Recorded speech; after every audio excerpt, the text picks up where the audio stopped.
হযরতে হামজা রাদিয়াল্লাহু তাআলা ইন্তেকালের পরে আল্লাহর নবী 70 তাকবীরে জানাজার নামাজ পড়াইছেন। 70 তাকবীরে হযরতে হামজা রাদিয়াল্লাহু তাআলা জানাজার নামাজ পড়েছেন। আল্লাহু আকবার বলেন না। আল্লাহ বলেন না হাবিব 4 তাকবীরে জানাজার নামাজ আপনি কেন 70 তাকবীরে পড়লেন? আল্লাহ এত নাজিল করলেন না, নিষেধ করলেন না, কোন সাহাবীও প্রতিবাদ করলেন না। নবী 70 তাকবীরে পড়েছেন, এটি শরীয়ত হয়ে যাবে। নবী যা করেছেন তা শরীয়ত। আমরা শরীয়তের অধীনে আমরা যদি বেশি দিই আমাদের নামাজ হবে না। নবী 70 তাকবীর দিয়েও নামাজ হয়েছে, কারণ নবীর অধীনে হলো শরীয়ত। একটু জবান খুলে চিৎকার দিয়া বলি সুবহানাল্লাহ। আল্লাহর হাবিব সাল্লাল্লাহু আলাইহি ওয়াসাল্লাম বাইতুল মুকাদ্দাসের দিকে 16 থেকে 17 মাস নামাজ পড়ছেন, বাইতুল মুকাদ্দাসের দিকে মুখ করে। বাইতুল মুকাদ্দাসের দিকে মুখ করে 16 থেকে 17 মাস নবী নামাজ পড়েছেন। তো ইহুদিরা বলল, মুহাম্মাদের আমাদের ধর্ম পছন্দ হয় না, কিন্তু আমাদের কাবা পছন্দ হয়। তখন বাইতুল মুকাদ্দাস তাদের দখলে ছিল, ইহুদিদের দখলে ছিল। যে মুহাম্মদ আমাদের বাইতুল মুকাদ্দাস দিকে নামাজ পড়ে, কিন্তু আমাদের ধর্ম মানে না। বলেন এই কথা বলাতে নবীর অন্তরে কষ্ট লাগছে কিনা? লাগছে কিনা? নবীজি বাইতুল মুকাদ্দাসের দিকে যে নামাজ শুরু করলেন, নামাজ বাইতুল মুকাদ্দাসের দিকে। নামাজের মধ্যে নবী বারবার আকাশের দিকে তাকাইতেছে, আসমানের দিকে তাকাইতেছে। নবীর অন্তরে কষ্ট যে তারা বলতেছে যে তাদের কিবলার দিকে আমি নামাজ পড়তেছি।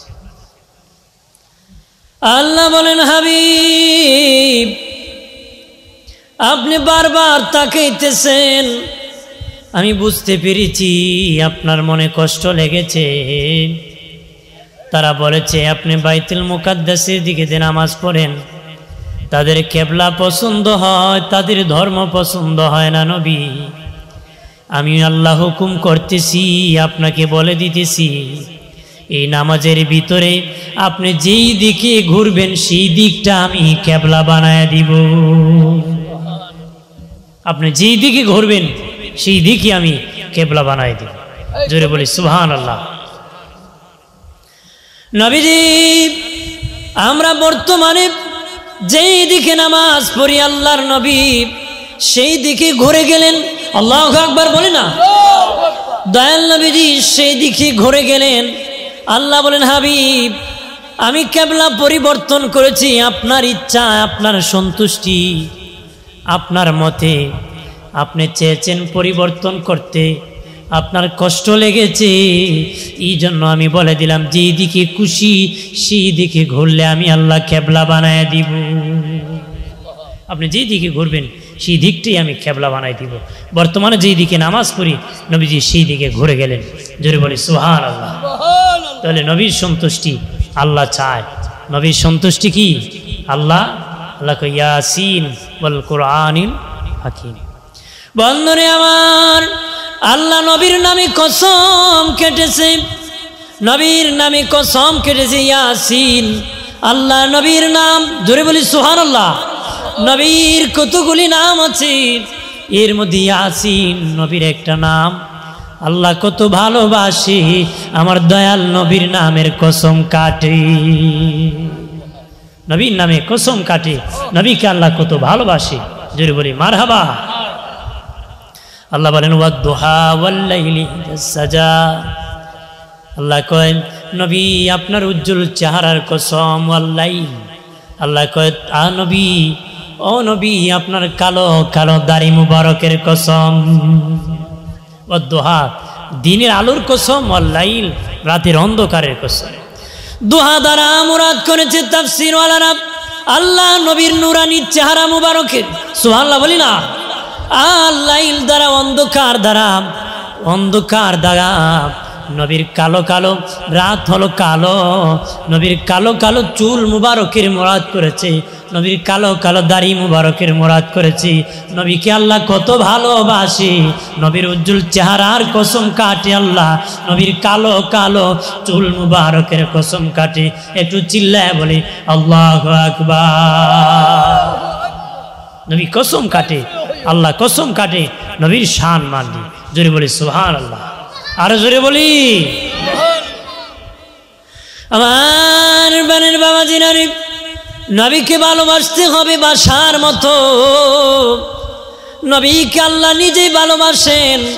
বাবাজি, তোমাকে কেউ যদি গালি দেয়, তোমার বাবা প্রতিবাদ করবে, তোমার ভাই প্রতিবাদ করবে। অন্য নবীদেরকে গালি দিলে নিজেরা প্রতিবাদ করত, আর আমার নবীকে বেঈমানেরা গালি দিয়েছে, স্বয়ং আল্লাহ নিজে প্রতিবাদ করেছে। আমার বানের বাবাজি নারী, নবীর সম্মান কত জানেননি, নবীর ইজ্জত কত জানেননি। আল্লাহ বলেন হাবিব, যে জমিনের মধ্যে আপনার কদম মোবারক লেগেছে, যে জমিনে আপনার কদম মোবারক রয়েছে, ওই শান্তিময় শহরের কসম আমি আল্লাহ কাচ্ছি। নবীর কদম যে শহরে লেগেছে, আল্লাহকে ওই শান্তিময় শহরের কসম আমি খাইতেছি। জোরে বলি মারহাবা। নবীকে এত ভালোবাসে আল্লাহ, আল্লাহ এত মহব্বত করে। নবীকে কেউ গালি দিলে আল্লাহ নিজে প্রতিবাদ করে। নবীকে কেউ গালি দিলে আল্লাহ নিজে কি বন্ধরে আমার, নবী যা করেছেন তা হলো শরীয়ত, নবী যা করেছেন তা হলো শরীয়ত। আর আমাদের জন্য নবী রেখে গিয়েছেন শরীয়ত। নবী যা করেছেন তা শরীয়ত, আমরা হলাম শরীয়তের অধীনে। আর নবী যা করেছেন সব হলো শরীয়ত।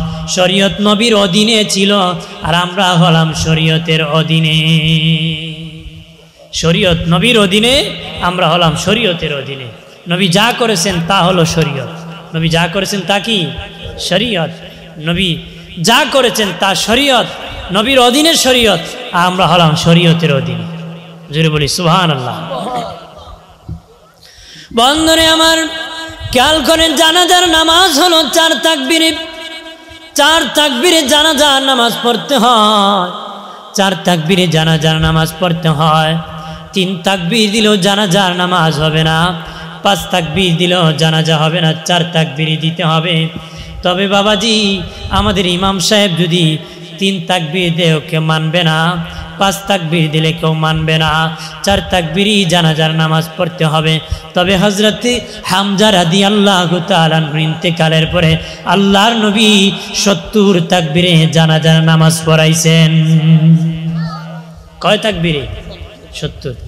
নবীজি 70 তাকবীরে হযরত হামজা রাদিয়াল্লাহু তাআলা জানাজার নামাজ পড়েছেন। আল্লাহু আকবার বলেন না।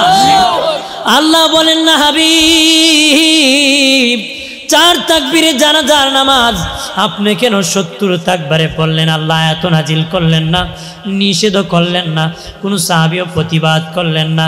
নবী 70 তাকবীরে পড়েছেন, এটাই শরীয়ত। হয়ে যাবে, হয়ে যাবে। নবী যা করেছেন তা শরীয়ত। আমরা শরীয়তের অধীনে, আমরা যদি বেশি দিই আমাদের নামাজ হবে না।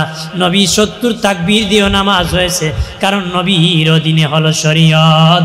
একটু জবান খুলে চিৎকার দিয়া বলি সুবহানাল্লাহ। বন্ধুরে আমার, খেয়াল করেন, নবীর সম্মান কত জানেননি? নবীর ইজ্জত কত জাননি? নবীর ইজ্জত কত জাননি বাবাজি? নবীর ইজ্জত সম্মান কত ভালো করে মনোযোগ সহকারে শুনে নাও। পরিবেশ দিতে হবে, কথা শুনতে গেলে আলোচনা নীরবে শুনতে হবে। নবী যা করেছেন তা হলো শরীয়ত। এক সাহাবী বলল, ইয়া রাসূলুল্লাহ, নবী ধ্বংস হয়ে গেছি গো নবী, মারাত্মক অপরাধ করেছি, অন্যায় করেছে। কি করেছ? হুজুর, ইয়া রাসূলুল্লাহ, রোজা রেখে বিবির সাথে সহবাস করেছি গো নবী, আমি গুনাহ করে ফেলেছি, আমার কিভাবে ক্ষমা হবে? আমার কিভাবে ক্ষমা হবে? একটু ক্ষমার ব্যবস্থা করুন। রোজা যদি কেউ ভেঙে ফেলে বাবা ভুলে, বাবাজি শরীয়তের মাসালা 3টা, গোলাম আজাদ করে দিবে, নতুবা 60টা রোজা রাখবে, নতুবা 60 জন মিসকিনকে খাওয়াবে, 60 জন মিসকিনকে খাওয়াবে। ওই লোককে নবী বললেন গোলাম আজাদ করে দাও। সে বলে আমার কোনো গোলাম নাই। নীরব পছন্দ করি, 2 জন হোক, কথা বলা বন্ধ করি। দুইশি পরে আল্লাহুম্মা সাল্লি আলা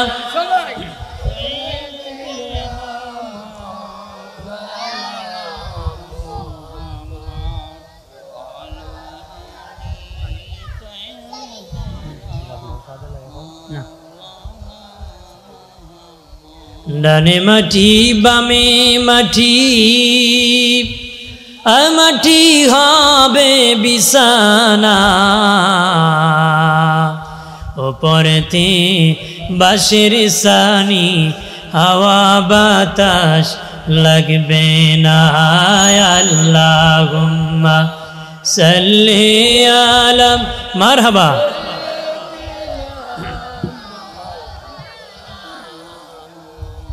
ওয়ালা আলি সাইয়্যিদিনা। ওই সাহাবী বলে নবী বড় গুনাহ করেছি, ক্ষমা কেমনে হবে?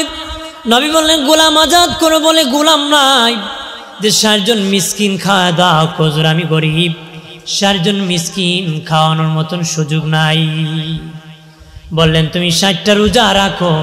সে বলে নবীজি এত গরিব আমি, 60টা রোজা যদি আমি রাখি তাহলে কাজ করতে পারবো না, ফ্যামিলি চালাতে পারবো না গো নবী, কাজ করতে পারবো না, 60টা রোজা রাখার মতন সুযোগ আমার নাই, 60টা রোজা রাখার ক্ষমতা। নবীজি বললেন তুমি সেখানে বসে পড়ো। মসজিদ নববীর আদালতে বসে রইল। বাবাজি কিছুক্ষণ পরে একজন মহিলা কিছু খেজুর তাবারক হিসাবে নবীর দরবারে পাঠিয়ে দিল। কিছু খেজুর নবীর দরবারে তাবারকত আঙ্গুর ফল নবীর দরবারে পাঠিয়ে দিল। আল্লাহ নবী ওই আঙ্গুর ফলগুলো হাতে নিয়ে কয় কোথায় আছো? তুমি আসো আমার কাছে। লোকটা বারান্দায় বসেছিল। আসিয়া বলে ইয়া রাসূলুল্লাহ কি? নবী বলেন না, ওই আঙ্গুর ফল মদিনার অলিতে গলিতে যত ফকির মিসকিন আছে তাদের মধ্যে বন্টন করে দাও, তাহলে তোমার রোজার কাফারা আদায় হয়ে যাবে। আপনার ইমাম সাহেব যদি কয় যে আঙ্গুর ফুল বাইটা দাও, হইব? এই 3টার বাহিরে যাওয়া সম্ভব না। হয়তো গোলাম আজাদ করতে হবে, গোলাম তো সুযোগ নেই আমাদের দেশে, 60টা রোজা রাখতে হবে, নতুবা 60 জন মিসকিন খাওয়াতে হবে। এর বাহিরে কেউ ফতোয়া দেওয়ার ক্ষমতা নাই, যেহেতু শরীয়তের অধীনে আমি। কিন্তু নবী বলতেছে কি যে আঙ্গুর ফল মদিনার অলিতে গলিতে বন্টন করে দাও, তাহলে তোমার রোজার কাফারা আদায় হয়েছে।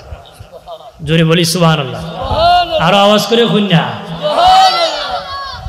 ওই গরিব লোকটা ডেকে বলি ইয়া রাসূলুল্লাহ, মায়ের নবী আমি কোন ফকিরকে আঙ্গুর ফল বন্টন করে দিব, কোন মিসকিনকে দিব গো? এই মদিনায় আমার চেয়ে ফকির, আমার চেয়ে মিসকিন কেউ নাই গো নবী। নবী বলেন যাও যাও, এই আঙ্গুর ফল তুমি আর তোমার বিবি বাচ্চা নিয়ে খেয়ে ফেলো, তাহলে রোজার কাফারা আদায় হয়ে যাবে। তুমি আর তোমার বেবি বাচ্চা নিয়ে খেয়ে ফেলো, তাহলে রোজার কাফারা আদায় হয়ে যাবে। জোরে বলি সুবহানাল্লাহ। তাহলে একটা হলো সাহাবীরা গুনাহ নিয়ে ঘুমাইতেন না, মাফের ব্যবস্থা করতেন। আর প্রথমত হলো নবী যা করতেন তা হলো শরীয়ত, যা করতেন কি শরীয়ত। কিন্তু আমরা যা তা করা যাবে, যা মনে চায় যাইলে হবে না। নবী যে সংবিধান দিয়েছেন সেই সংবিধান অনুযায়ী চলতে হবে। কথা বলেন ঠিক কিনা? জোরে বলেন ঠিক কিনা? আমার বানের বাবা দিনারি খেয়াল করেন ভালো করিয়া, আল্লাহ নবী নূরের নবী, হায়াতুন নবী, জিন্দা নবী, আজও রওজা শরীফে নবী ঘুমে আছেন জিন্দা। নবী রওজা শরীফ থেকে উম্মতকে দেখতেছেন, উম্মতের আমল নবীর কাছে পৌঁছানো হয়, নবী দেখতে পান। আজও উম্মতের জন্য উম্মতি বলে নবী কান্না করতেছে। নবী থেকে হাদিস বর্ণনা করেছেন সাহাবীরা, এমনভাবে নবীকে অনুসরণ করতেন। নবী যেই জায়গায় যেইভাবে হাদিস বর্ণনা করেছেন সেইভাবে তারা বর্ণনা করতেন, হাদিস বর্ণনা করতে নবী যেই জায়গায় মুস্কি হাসি দিতেন সাহাবীরা বর্ণনা করতে ঠিক এইভাবে হাসি দিতেন। কতটা অনুসরণ করতে। দয়াল নবী রাস্তা দিয়ে যেতেন, এক ব্যক্তির একটা গাছ ছিল, গাছের একটা ডালা ছিল, গাছের ডালা একটু নিচু ছিল, নবীজির মাথা মোবারক লেগে যেত, এই জন্য নবী মাথা একটু নিচু করে যেতেন। আল্লাহ নবী বিদায় হয়ে গেছেন, গাছের মালিক প্রয়োজনে গাছটা কেটে ফেলছে, এখন তো গাছ নাই, কিন্তু নবীদের সেই জায়গায় যেইয়া মাথা একটু নত করে যেতেন, এই জন্য সাহাবীরা যখন ওই জায়গা দিয়ে যেতেন মাথা নত করে যেতেন। আরো জোরে বলি সুবহানাল্লাহ। দয়াল নবীকে এত ভালোবাসতেন বাবা, আমাদের নবী নূরের নবী, হায়াতুন নবী, নবীকে আল্লাহ নূর দিয়া বানাইছেন, ওই নূরের পাওয়ার আজও দুনিয়ার মধ্যে আছে। নবী নূরের পাওয়ার দিয়েছেন, আল্লাহ নূর দিয়া নবীকে সৃষ্টি করেছেন এই জগতের জন্য শুধু নয়, তামাম সৃষ্টির জন্য আমার নবী নবী হিসাবে আল্লাহ পাঠাইছে। আদম নবীরও নবী, ঈসা নবীরও নবী, মুসা নবীরও নবী, আল্লাহর যত জগৎ আছে সব জগতের নবী আমাদের রহমতের নবী। একটু চিল্লায় বলে আল্লাহু আকবার। আল্লাহ বলেন ওমা আরসালনাকা ইল্লা রাহমাতাল লিল আলামিন। আল্লাহর হাবিবকে আল্লাহ রাহমাতাল লিল আলামিন করে পাঠাইছে। কি হিসাবে পাঠাইছে? রাহমাতাল লিল আলামিন হিসেবে আল্লাহ পাঠাইছে। নবীকে আল্লাহ রাহমাতাল লিল আলামিন হিসেবে পাঠাইছে। আলম এক বছর, আলামিন বহু বছর। নবী হলেন রহমত, নবী হলেন রহমত। বাবাজি এই দুনিয়ায় নবী রহমত, কবর ও রহমত, হাসুরে নবী রহমত, মিজান নবী রহমত, ফুলসিরাত নবী রহমত। আমার নবী রহমতের নবী। এই দুনিয়ায় কাফেরের জন্য রহমত, বেঈমানের জন্য রহমত, ফাসিকের জন্য রহমত, গুনাহগারের জন্য রহমত, মুমিনের জন্য রহমত। একটু চিল্লায় জবান খুলে বলি আল্লাহু আকবার। নবীজি কেমনে বাবা? বেঈমানের জন্য, গুনাহগারের জন্য নবী রহমত। নবী যখন কালেমার দাওয়াত দিতেছেন, বেঈমানেরা আসিয়া নবীর কাছে বলল, মুহাম্মদ তোমার কোরআন যদি সত্য হয়ে থাকে, ইসলাম যদি সত্য হয়ে থাকে, কোরআন যদি সত্য হয়ে থাকে, ইসলাম যদি সত্য হয়ে থাকে, তোমার প্রভুকে বলো আসমান থেকে গজব নাজিল করতে, পাথর বর্ষণ করতে, গজব নাজিল করতে। আল্লাহ নবী যখন আল্লাহকে বললেন মালিক আল্লাহ, ও প্রভু, তারা বলে কোরআন যদি সত্য হয়ে থাকে, ইসলাম যদি সত্য হয়ে থাকে, আসমান থেকে নাকি পাথর বর্ষণ করতেন, গজব নাজিল করতেন। আল্লাহ বলেন হাবিব আপনি রাহমাতাল লিল আলামিন হিসাবে আছেন, ওই রহমতে আমি আল্লাহ আছি, সেখানে গজব দেওয়া আমি আল্লাহর জন্য শুভ হবে না গো। আমার জন্য গজব দেওয়া শুভ হবে না। আমি গজব দিব না নবী, আমি গজব নাজিল করব না। তবে তাদেরকে বলে দেন পূর্বে দে আমি গজব নাজিল করেছি, তারা যেন দেখে নেয় আমি গজব নাজিল করেছি। পূর্বে আমি গজব নাজিল করেছি, পাপ যখন করেছে পানিশমেন্ট সাথে সাথে দিয়েছি, পাপ করেছি সাথে সাথে পানিশমেন্ট দিয়েছি, কিন্তু এখন দেই না। পাপ করার পর আমি গজব নাজিল করি না। আপনি রহমতের নবী আছেন, সেখানে আমি আল্লাহ আছি, সেখানে গজব তো আমার জন্য শুভ হবে না। একটু চিল্লা জবান খুলে বলি আল্লাহু আকবার। বাবা দিনানি আমার, ওই আয়াতের তাফসিরের মধ্যে, তাফসিরে আজিজিয়ার মধ্যে, তাফসিরে দুররে মনসুরের মধ্যে বাবাজি পূর্বের যুগেতে গজব নাজিল হতো পাপের সাথে সাথে, পাপ করার পরে যে গজব নাজিল হতো পূর্বের যুগে, ওই গজবের কথা বলতে 13টা আলামতের কথা বলেছে। তাফসিরের মধ্যে 13টা আলামতের কথা বলেছে। জি পাপ করেছে সাথে সাথে আল্লাহ গজব নাজিল করেছে, পানিশমেন্ট দিয়েছে। আজকে এই রকম পাপের অভাব নাই, কিন্তু আসমান থেকে আল্লাহ গজব দেয় নারী। বাবাজি পূর্বের যুগে ওই যে আমাদের সমাজে হাতি আছে, হাতি ছিল মানুষ, হাতি ছিল মানুষ। এটা কেমন মানুষ ছিল? টাকাওয়ালা, অহংকারী, সম্পদশালী, সাথে লাওয়াচাত কর্মকাণ্ড করত। পুরুষ যে পাপাচার, ওই পাপ করত। আমার আল্লাহ গুসা করিয়া, রাগ করিয়া ওই পাপ করার কারণে তাকে হাতি বানায় দিছে। একটু চিল্লায় বলেন নাউজুবিল্লাহ। পাপ করার কারণে হাতি বানায় দিয়েছে। আজকে এরকম পাপীর অভাব নাই, কথা বলেন ঠিক কিনা? বাবাজি বিশ্বের এমনও দেশ আছে পুরুষ বিবাহ করা, বিবাহ দেওয়া বৈধতা ঘোষণা দিয়েছে, পার্লামেন্টে আইন পাশ করে দিয়েছে। আমাদের দেশেও দাবি জানাইছিল বিয়ে করার জন্য। বাবা এরকম পাপ কোনোদিন মুসলমান দূরের কথা, জীবের বিবেক আছে মানুষ হিসাবে এমন সাপোর্ট করতে পারে নারী। ওই পাপের কথা বলতে পারে না। এরা বলে নাকি বিয়ে করার বৈধতা চায়। নাউজুবিল্লাহ বলে না। কিছুদিন আগে দেখছিলাম এক মেয়েও নাকি আরেক মেয়ের বিয়ে করতে চায়, লাইসেন্স চায়, বিয়ে বসতে চায়। নাউজুবিল্লাহ বলেন। আপনারা বলেন নিজগার শাস্তাগঞ্জের মানুষ দেখছেন এই পর্যন্ত কোনো কুকুরের পিছে কুকুর ঘোরায়? হ্যাঁ, কুকুরনির পিছে কুকুরনি ঘোরাইতে দেখছেন? কুত্তার পিছে কুত্তি, এরকম একটার পিছে আরেকটা ঘোরায়, কিন্তু কুকুরের পিছে কুকুর ঘোরায় না।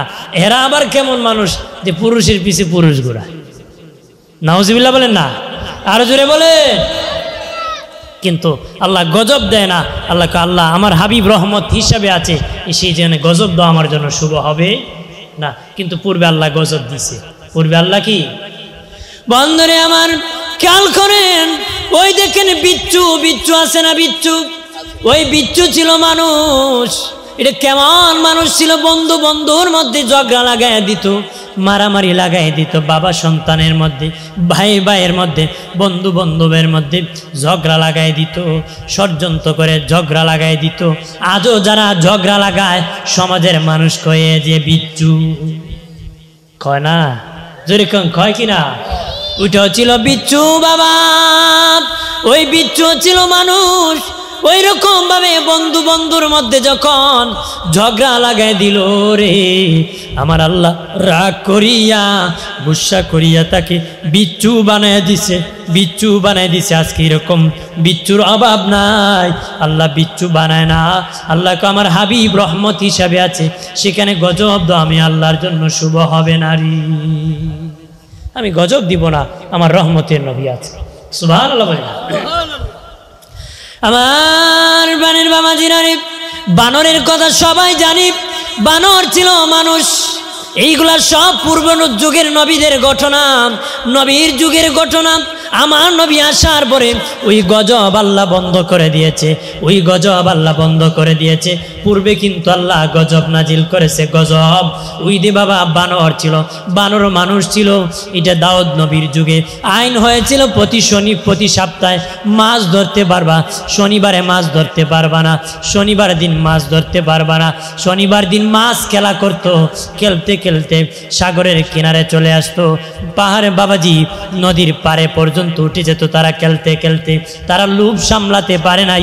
শনিবারও মাছ ধরতে যখন শুরু হলো, আমার আল্লাহ সুবহানাহু ওয়া তাআলা রাগ করিয়া তাদেরকে বানর বানায় দিছে। একটু চিল্লায় বলে নাউজুবিল্লাহ। যারা হুকুম লঙ্ঘন করেছে, আমার মালিকের হুকুম লঙ্ঘন করেছে, সাথে সাথে বানর বানায় দিছে। তাদেরকে তো বানাইছে আমার আল্লাহ, সাথে সাথে 70,000 আলেমকে বানর বানায় দিছে। 70,000 আলেমকে বানর বানায় দিছে।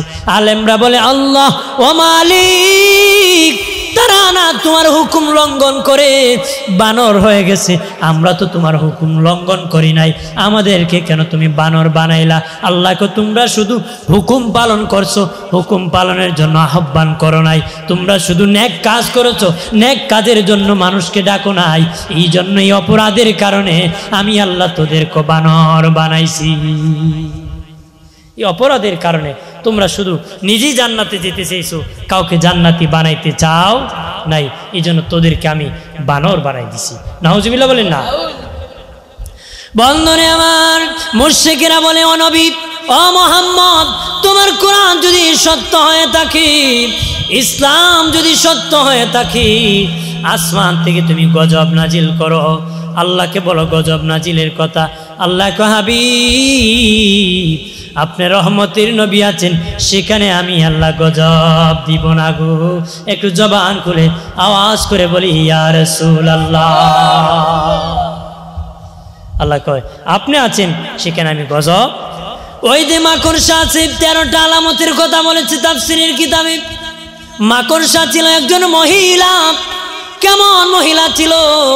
তার আপন স্বামীকে জাদু করেছিল, আপন স্বামীকে জাদু করেছিল। এই জন্য আমার আল্লাহ তাকে মাকড়সা বানাই দিছে। আপন স্বামীকে জাদু করার জন্য আমার আল্লাহর সাথে সাথে পানিশমেন্ট দিয়ে বিচার করে দিয়েছে, মাকড়সা বানাই দিছে, মাকড়সা বানাই দিছে। বাবাজি, ওই যে ঘুই সাপ আছে, ঘুই সাপ ছিল মানুষ। ওই যে মানুষ জঙ্গলে দিয়া বাজার সদাই করে যখন বাড়ি যাইতো, রাস্তার মধ্যে ডাকাতি করত, মানুষের মাল চুরি করে নিয়ে যেত। আমার প্রভু রাব্বুল আলামিন গুসা করিয়া ওই চোরদেরকে ঘুই সাপ বানায় দিছে, ঘুই সাপ বানায় দিছে। আবাবিল পাখিও ছিল মানুষ, আরবের খেজুর বাগান থেকে খেজুর চুরি করেছিল। চুরি করার কারণে আমার আল্লাহ তাদেরকে পাখি বানায় দিছে। কি বানায় দিছে? আমার আল্লাহ পাখি বানায় দিছে, পাখি। এইরকম ভাবে 13টা আলামতের কথা বলেছে। মানুষ ছিল কিন্তু জানোয়ার হয়ে গেছে। মানুষ ছিল বাবা, মানুষ থেকে পরিবর্তন করে বিভিন্ন প্রাণীতেও আল্লাহ প্রাণী বাঁচায় দিছে। কিন্তু আজই পাপের অভাব নাই, পাপের অভাব নাই, কিন্তু গজব নাজিল হয় না, গজব নাজিল হয় না। কারণ আমার নবী এখনো রহমত হিসাবে আমাদের মধ্যে আছেন। এই জন্যই সুন্নি জনতা আনন্দিত হয়, খুশি হয়, খুশির ঈদ পালন করে। যেহেতু নবী রহমতের নবী আমাদের মধ্যে আছেন, এই জন্য খুশি আনন্দ করে।